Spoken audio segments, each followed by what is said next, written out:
Every time that God created something, it says that God saw that it was good. On the sixth day, God would create something that He would say was very good. And that something was humanity.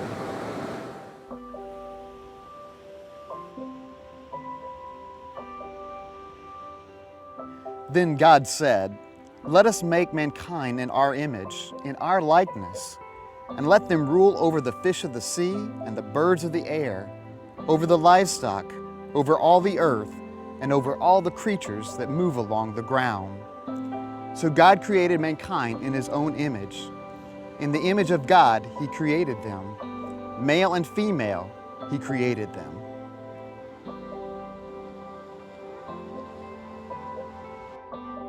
The creation account is a beautiful story, but it brings up a question. Why would the all-powerful God of the universe create humanity in the first place? Well, in this, probably nothing has helped me understand better God and His love for us than having children of my own. My wife and I had been married a few years when we decided that we wanted to have children to bless our lives. And indeed, they have been a tremendous blessing to us.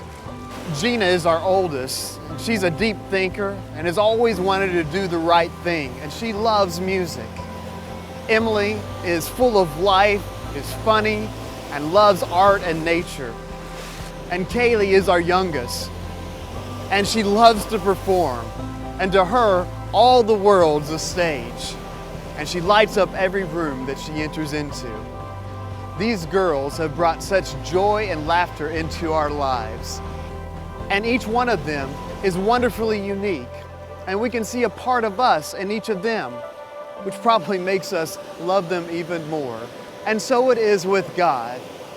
God is Himself love. He exists in a community of love with the Father, Son, and the Spirit. God didn't need to create us, but He wanted the people to love. And indeed, He showed Adam and Eve His great love for them by giving them some incredible gifts. First of all, He made them in His own image, which means that they were made to be good and holy and kind and loving. And He gave them the ability to think and act and decide and to create. And indeed, humanity has created some amazing things.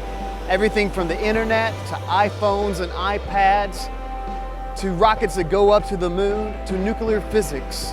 He also gave them a kingdom and a mission as He sent them out into the world and made them co-rulers over the world and told them to subdue it and rule over it. And He put Adam and Eve in the Garden of Eden, which was an amazing place where all of their needs were provided for. And He gave Adam meaningful work and purpose as He put Adam in the garden to work it. And He gave him incredible power, the power to name the animals just as He had named him.